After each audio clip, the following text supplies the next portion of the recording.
This morning, the last Thursday of the month of June 2013. Good morning once again. And next, I will be taking a look at personal development and motivation being a key to success. Now, if you ask me, of late, there's much talk about personal development. People want to go to school wherever they are, no matter how old they are.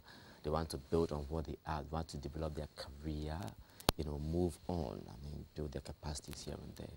That's a good way of personal development, and then there's that motivation factor too. But seriously, sometimes you want to break the two off. Discuss motivation on its own and personal development on its own. But I have some guests with me who are very special in these areas. I want to see how we're going to discuss these issues dispassionately. And I have with me Mr. Bernard, Kelvin, Clive, an author, and Jeremiah Buabeng, a motivational speaker. Good morning, gentlemen. Good morning. Good morning. Welcome to the discussion. First of all, let's look at personal development. Both of you give me your insight about what is personal development before we move on to motivation, because I want to see the two separately. Then we'll try and merge them. Oh, Bernard, you want to start for me? Okay. Looking at the word personal development, That's so right. the key two words are personal and development. Absolutely. Right? Personal, look at your persona, who you are. So that is to do with the person and development. How then do you, help yourself grow or mature? So That's together but basically about self-growth. That is personal development in a basic thing. But it's a lifelong cycle. It's not just one-time thing. Lifelong cycle from discovering to execution and all that. So lifelong process of redefining yourself and shaping yourself and growing and maturing. That becomes your personal development pattern. Wonderful. Jeremiah? Yep. Well, personal development is a process of self-navigated training. Wow. Meaning that it's not just training by an institution, it's training that is driven by self. Because most of the time, people rely on what they get from school. But the knowledge and the training we get from school is just a small part of what you need to succeed in life. So personal development is a real school of life. That is where you really school yourself, you acquire new knowledge, develop new skills, and build your capacity to achieve your dream. Because in the final analysis, why are you developing yourself? Is to achieve a dream. So getting new knowledge, acquiring new skills, and expanding your capacity to really make a contribution to society. Why is it necessary, Bernard, for one to embark on a personal development agenda?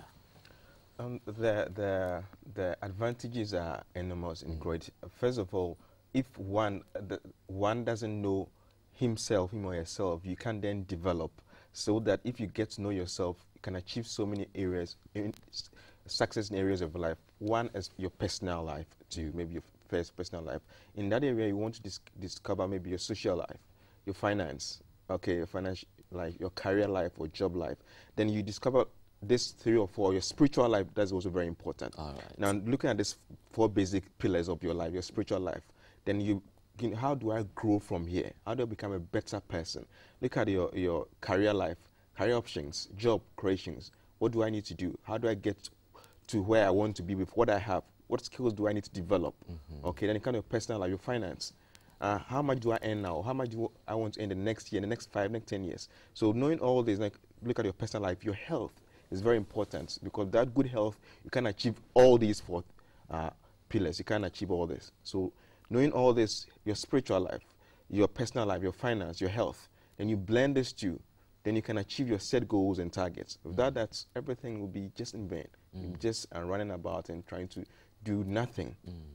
So that's the essence of that. Jeremiah, in a modern world, right, if one says, well, it's personal, so if I decide to be where I am, how is it going to affect the rest of society? Is it possible? Because we are interrelated.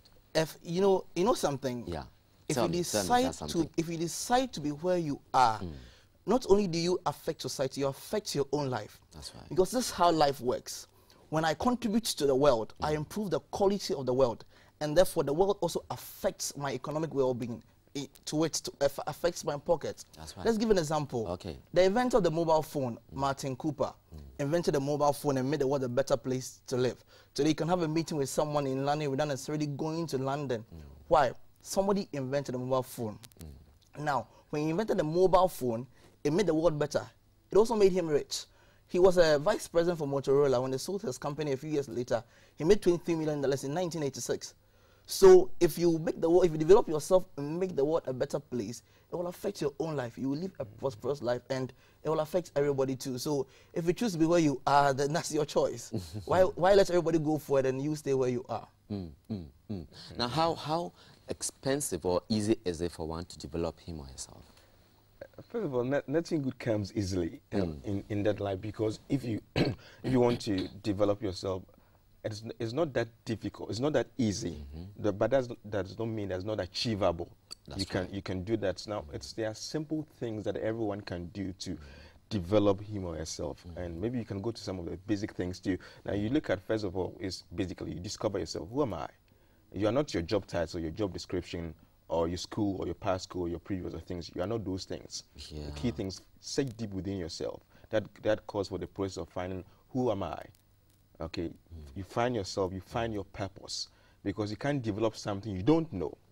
So you find your purpose, find who you are. Then these are the processes. So for instance, Bernard, before you go ahead, that aspect, who am I? What am I looking out for to identify myself?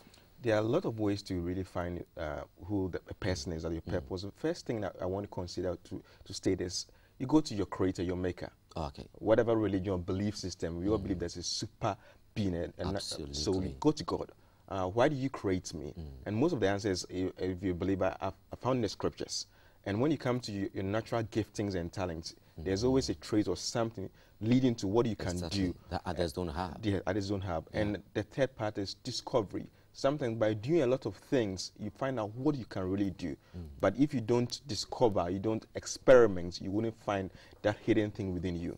So these are some of the things you can find out who you really are, not your job title, description, career. Now, knowing all this, then how do I develop, how do I become a better person? By pursuing your giftings, your talent, your purpose, your calling. The key thing is, what you can do now is not necessarily what you are called to do. That's right. So we can all do a lot of things, but are we called to do that specific thing? When you find your purpose, and how then do I develop?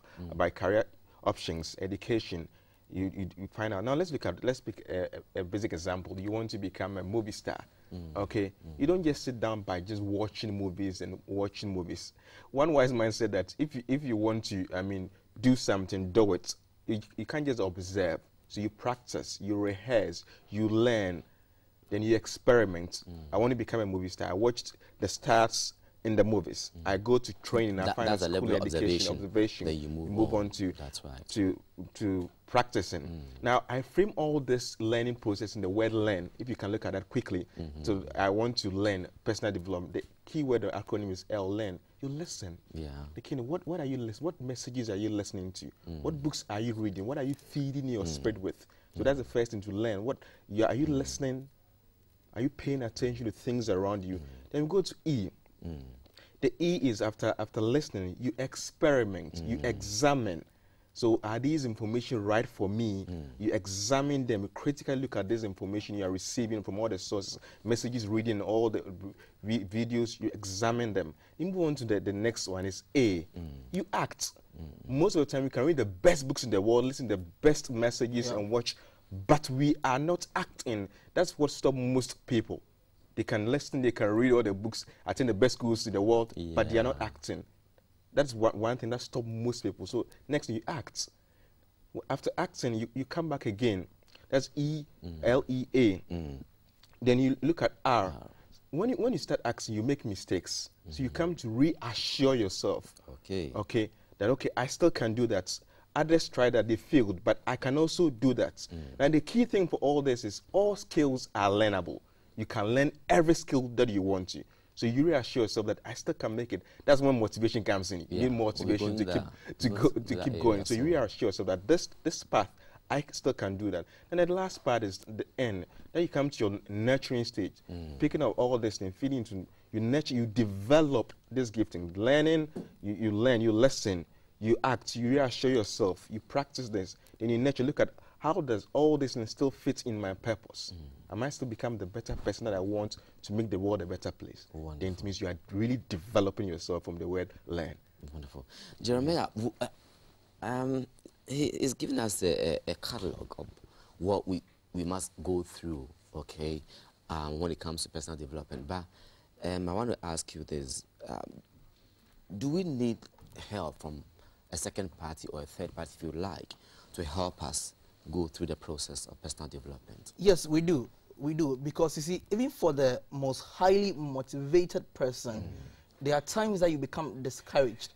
You become discouraged because you have met with failure, or you've heard something from your environment that depresses you. So no matter how highly motivated you are internally, you need a second party, you need aids. So it could be a mentor.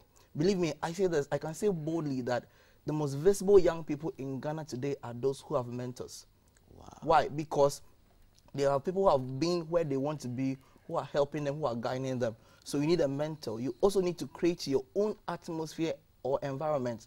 You see, if you understand that your motivation or inspiration is key to fulfilling your destiny, don't just allow anybody to enter that atmosphere and pollute it or contaminate it. So you need to protect your atmosphere. Who are your friends? Who do you listen to? You know, let me give an example. Okay. When I was in high school, that's why I got a whole vision of becoming a motivational speaker. All right. And I had a couple of friends that I used to talk to, and many of them didn't believe in me. And guess what? I canceled all of them out of my life because I say this, you kill your friends before they kill your dream. So you are nice people. I enjoy being with you, but if you don't enjoy my dream, then I won't enjoy your company. Wow. So you have to be deliberate about who you allow into your environment, what you listen to. If you think that listening to political discussions sort of burdens or depresses your spirit, then change the things you listen to, change the preacher you listen to, even the church you go to. You know, there's God and Jesus in every church. So what extra plus makes you decide which church you attend? If the church you attend is a church that makes you afraid of life, they're always talking about witchcraft and spiritual weakness, and that makes you scared about the future and about your own success, change your church. Go to a church that encourages you, that inspires you, that makes you believe in yourself and what you have to offer the world. So it's a choice, and you certainly have to employ the aids of these things to move your life forward. Now, to what extent does motivational speakers, if you like, or mentors, carry along the startups people? To what extent do they influence their future? Well, in several ways. First of all is hope. Many people look at their environment or their background, and that seems to place a lid on how far they think they can go in life. So what we do as motivators is to help people understand, show people examples that these people were in so and so environment and were able to move themselves out of that environment. So we give people hope, want people to believe that it is possible in spite of whatever disadvantages or limitations that they have in their environment, it is possible for them to move forward. Then secondly, we also help people with self-knowledge. How do you understand yourself? Because the reason why many people are going to UK to pay £3,000 is that they understand that success has to do with environment. So if I'm in the UK, I can succeed. If I'm in Ghana, I won't succeed. You see, if you succeed in Ghana, you won't succeed in UK. Why? Because success begins from the inside out, from within you, from the way you understand yourself, your strengths, your aptitudes, your abilities, your gifts, your talents. Then you connect what you have discovered within you to an external opportunity. So if you haven't discovered your gift, your talents, your abilities, your strengths, you can go to the best environments in the world and you will still fail.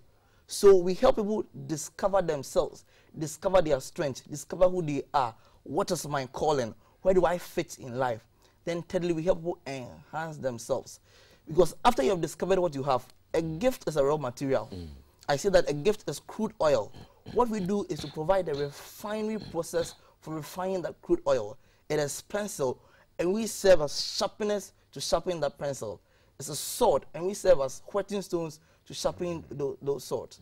So we help people enhance themselves, and we tell people what is possible. For example, before Albert Ocran came into the industry, many young people hadn't envisioned the possibility of taking whatever they are doing global. But today, everybody's talking about global. Who writes the book wants to take it global? So we expand the horizon. We increase possibilities. We let people know that, look, this is what we are used to, but we can have better and bigger results with our lives. Okay, from that point where you mentioned Albert, that puts me on a very good pedestal for my next question to you, Bernard. Now, if you look at the role shows that legacy and legacy organize here and there, carefully, I might be wrong, but you realize that it's well cut out for people of the elite who are in school, who have completed school, don't have jobs, and all that. But then those out of school from the informal sector, most of the time, do not find themselves at such fora. Meanwhile, we have a large chunk of them who have some ideas. How do you think we can rope some people into it? Then I'll go to him on that also. Okay, looking at key thing, everyone needs motivation. Everyone in every field.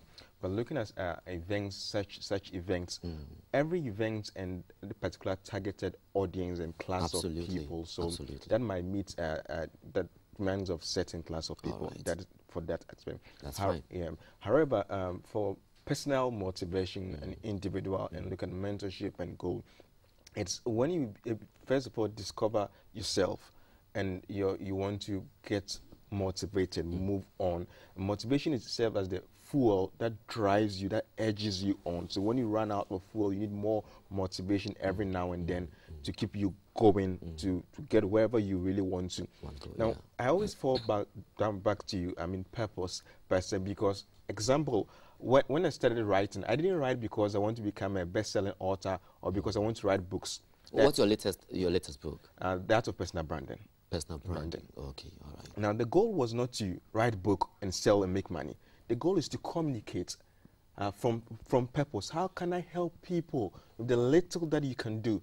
So you still work from purpose, not any other purpose and passion. How can I help someone with a little that you can write, with a little you can communicate? That's right. So that when you fall down to purpose, the inspiration and motivation won't be that difficult to ride on. But if it's any other factor, you want to pursue fame, money. That's one of the things that are killing most personal development cycle of people or the youth this age. They want quick things, overnight success.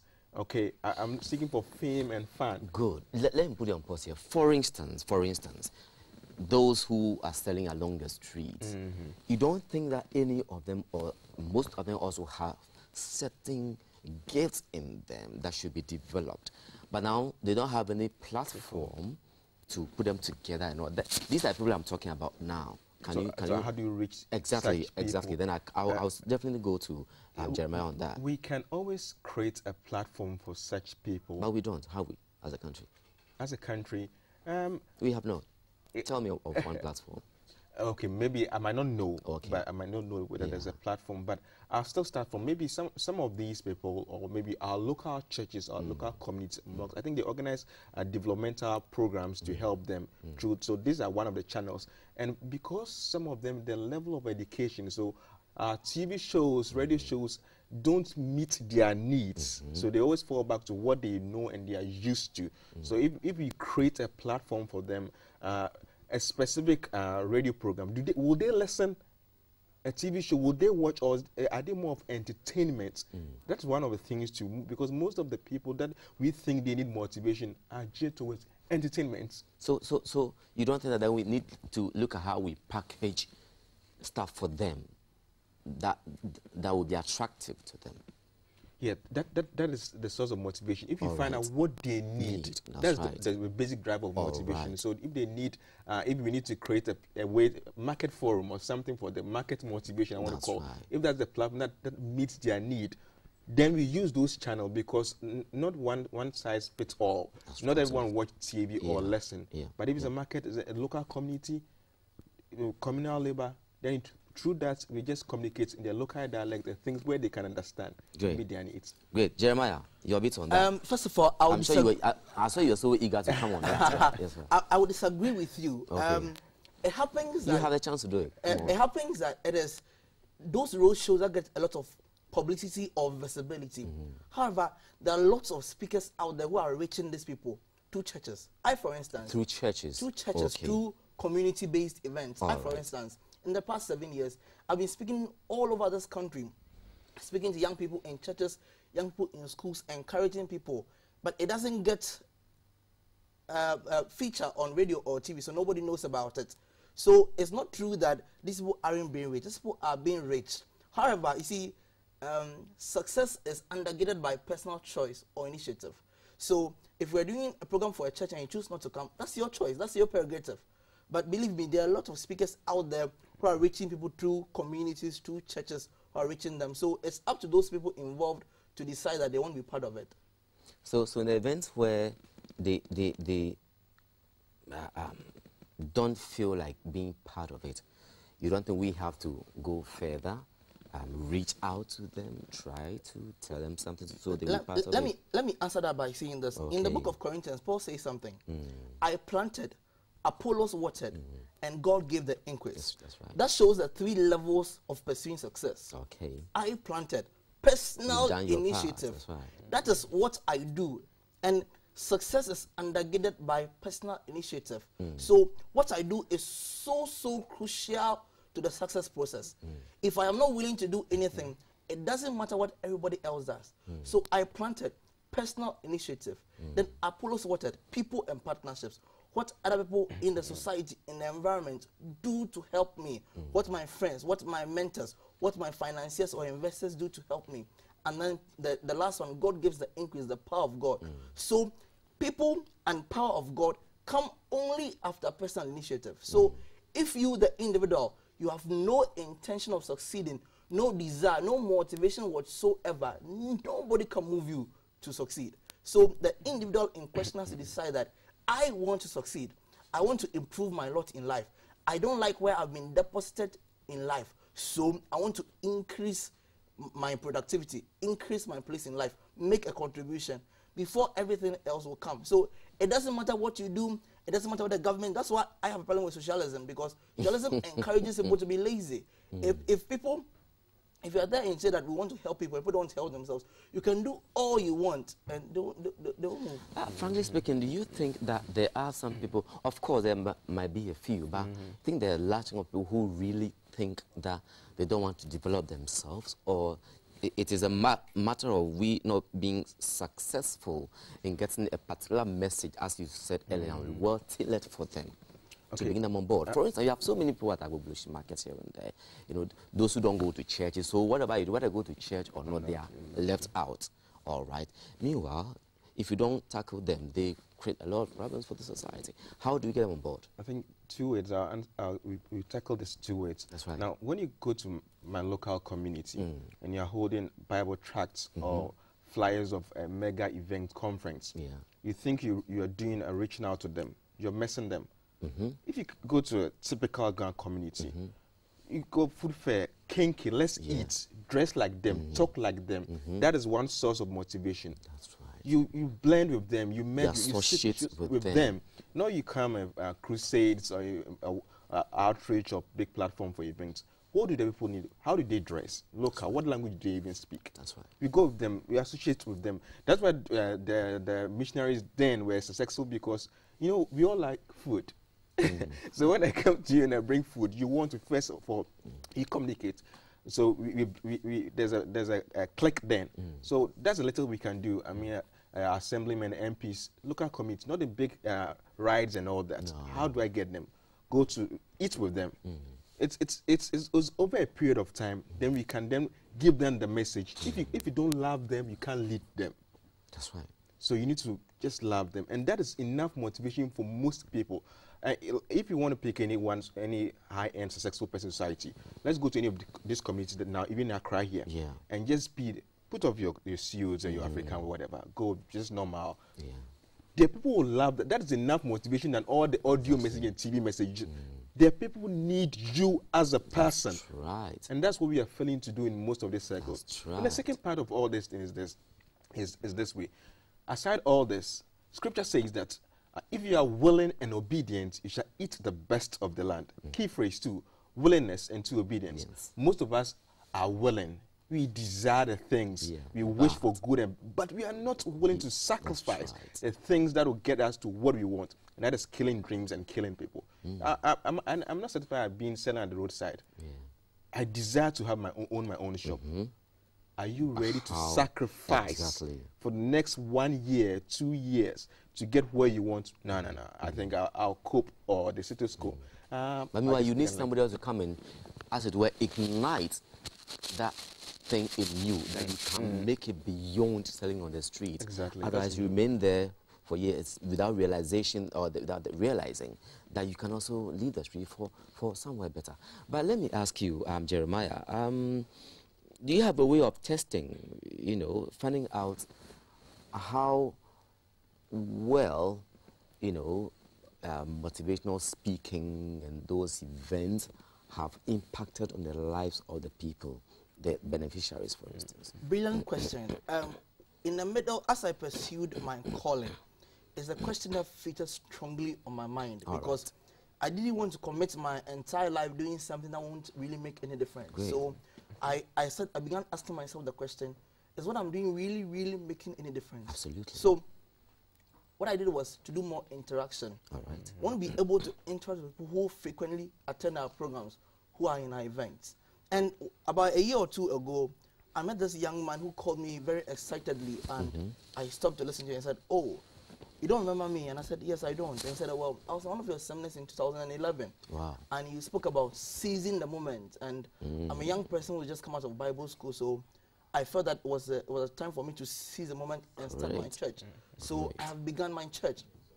I got a call not too long ago from a young man who was actually my senior in college, and he was ahead of me. He said, "Look, I didn't like reading before I met you, but now I read lots of books. I want to organize a seminar for the high school students in my neighborhood." So he's doing it. But you see, the problem that many people don't realize is that life is very habit forming. Somebody is 25 years old. They have acquired their mindset over the course of a 25-year period. So one-time event cannot overhaul or reverse an idea, a philosophy of life that they have applied built up over all their lives. That's right. It is not plaster. It is not band-aid. You understand? That's right. So if people are going to change the way they see life, their approach to life, they must be exposed to the thing as frequently as possible. That is why sometimes I have problems with the kind of messages that our pastors preach in the pulpit, because it's not a message that liberates. You have 20 seconds to learn for me, please. It's a message that puts people into bondage. So they must be exposed to these ideas, this inspiration over a course of time, so I can really elicit an effective response. I can't agree with you more, Jeremiah. Give me your final words, Bernard. I must say that I'm about wrapping up, seriously. I must say in two phrases that nothing really happens unless something moves. So just move, whatever you desire. And the last thing is, there are lots of voices, but there's a voice. Which is so soft, so gentle, you might hardly hear it. Thanks very much, gentlemen. So I've been speaking to Bernard Kelvin Clive, an author, and also Jeremiah Buabeng, a motivational speaker. How old are you? You don't say it. I was 25 just last week. Wonderful, wonderful. You have started all these things. Great. And so the show is still on. But before I let go, it is said that first impression counts a lot. But then how are women looking at these with regards to their appearance, as some adopt a bottom enhancement in keeping their shape for various purposes? Bottom enhancement. Let's look at this feature. We'll be back after this. The buttocks and hips